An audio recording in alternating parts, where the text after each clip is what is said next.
What is up, everybody? It is Chris Blackman with Koryos. Today I'm going to show you how I'm going to repaint a new mask for our new drummer Chris Wallace. Stay tuned for that. So his current mask that he has right now is this, but like me, he has a pretty large face. And since our faces are pretty comparable, you can see how much of our skin is still showing. So I want to make sure that it's covering a lot more. He recently ordered this mask, and this is just what it looks. This is what it looked like coming out of the box in the mail. It's pretty cool. Digging it, but I don't really dig the ears. And as if you know Koryos, we have more of a bone skull flavor, so I'm going to turn this mask into a human skull-esque type of mask. We're going to get rid of the back because he's got long hair and it wants to stick out back. We're going to get rid of the ears because obviously we're trying to go for more of a skull mask look. So as you can tell, obviously it covers up more of the face. The only problem so far with the eye holes is when I do that, pushes up. So I'm going to cut out these eye spots, make them a little more open, and then we're going to go ahead and cut it up the back, get rid of these ears, and paint it more bone shape. But I want it to where my eye looks like that and where it's not pushing up like that, since him and I have comparable head size. If it fits me, it should fit him. I kind of got my Sharpie line here coming from about right there. You go to the front of the ears, it's going to come back here to the dome, and then it comes down again down to the front of the ears, down to that side of the mask. So pretty much from the ears back to where you see that Sharpie line is going to get cut out. And then I'm going to try finding a way to reuse this string. If not, I'll find some other sort of strapping support to support it onto his head with the new shape of the mask. So now I got that. I got my scissors. I went ahead and took the laces out. I go ahead and cut the mask.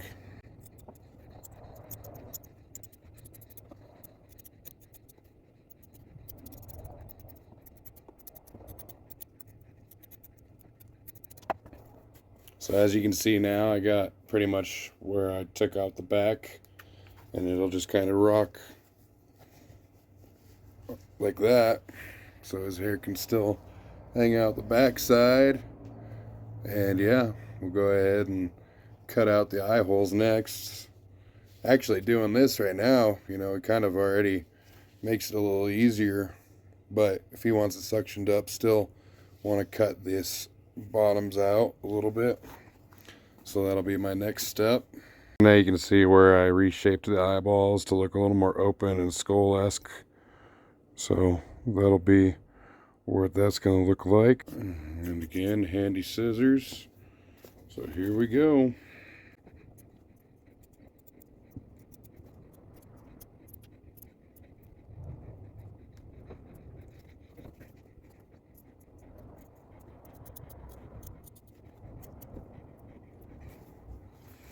Alright, so we have our eye holes cut out now. Definitely less suction on the eye sockets.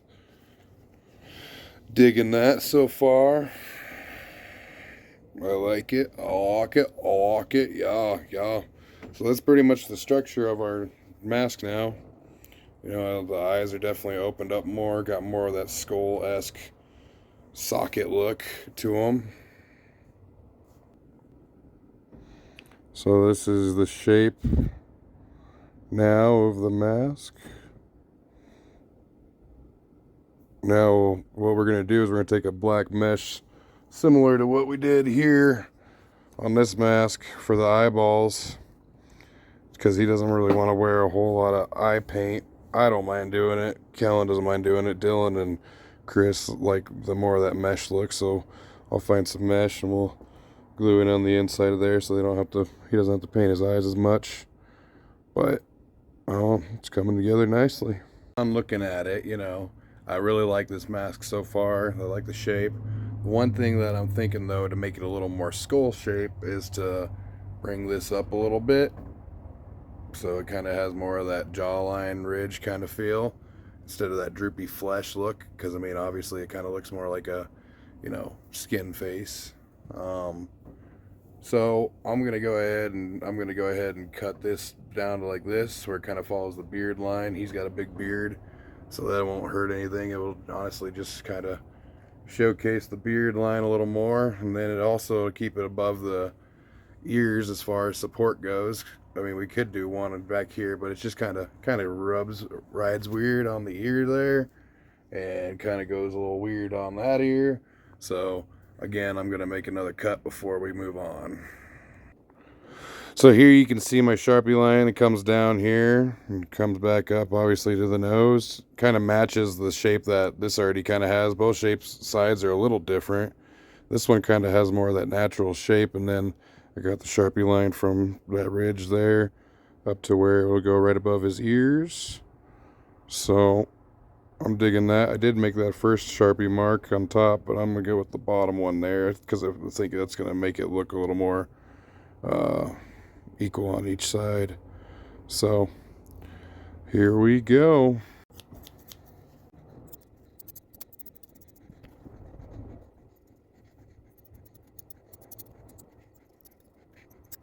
And so yeah, made the cuts, made it look a little more even on each side.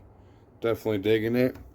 Definitely almost getting some Corey Taylor-esque vibes from the subliminal verses, just with how it looks now. But you get to see the beard a little more. His beard's definitely fuller than mine, but it definitely has a little more an equal shape on there. But yeah, and then eventually it'll pull back on the ears. So now I got to figure out how I'm going to support it. I'm thinking honestly I might just use that string that you had and run one up here and one down here. And if that doesn't work, obviously I can do like I've done on other masks where I've taken a tiny belt and connect it and use the strap on that. So I'm digging this overall shape. I'm really liking the shape of the mask now. It's looking pretty good, pretty cool. Still got that like skin face-esque look, but definitely a lot more skull shaped. So, and I was able to keep a lot of the cool detail that was in the mask without, making it look too fleshy hanging off. So I'm glad I was able to do that. Now the next step, I'm probably going to go ahead and start painting it before I start adding supports and that, because I can always touch up if I need to on that. But what I'll do is I'll pretty much put a primer coat, where it's like a base light gray coat, and then try going for a bone color, and then we'll darken it up in the spots and the ridges and that with dark gray and black. What I'm going to really try doing is taking some of the similar markings from this mask and replicate it onto that mask. So some of the symbols with the war paint still will go onto there, but definitely going to be more of a bone color, skull, giving a skull feel to the Koryos theme. And then definitely going to add the war paint, and we're going to make it look weathered and worn, like it's been dug up from the grave or something like that. So stay tuned for that. Cheated you a little bit. I made one off the screen cut just to even it up a little bit, but I think that's definitely looking a lot better. And yeah, looking pretty cool so far. I'm digging it.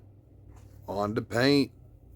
Cheated you a little bit. I made one off the screen cut just to even it up a little bit, but I think that's definitely looking a lot better. And yeah, looking pretty cool so far. I'm digging it. Well, that's going to wrap up this episode. You saw how I shaped the mask. Next episode, you'll get to see how it's painted. Stay tuned, and we'll see you soon, Koryos Tribe. Skull.